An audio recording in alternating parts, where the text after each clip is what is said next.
Au cours des dernières années, nous avons tous vu les prix des maisons exploser. Mais un sujet qui est beaucoup moins discuté est que les situations entourant les vices cachés, eux aussi, ont augmenté. Et ce, jusqu'à aussi haut que 30%.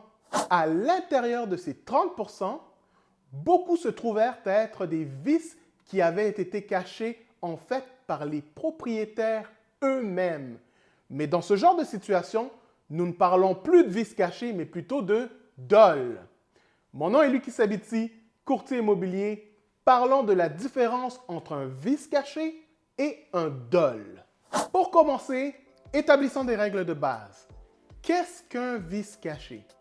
Un vice est considéré caché si il n'est pas apparent et qu'un examen ne permet pas de l'identifier. Numéro 2, s'il n'est pas connu de l'acheteur ni du vendeur. Numéro 3, s'il existait au moment de la transaction. Voilà ce qui a trait au vice caché.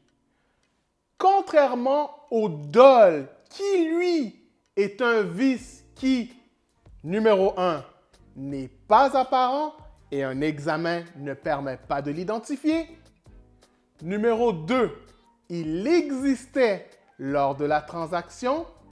Et, nuance, numéro 3, n'est pas connu de l'acheteur, mais était connu du vendeur lors de la transaction.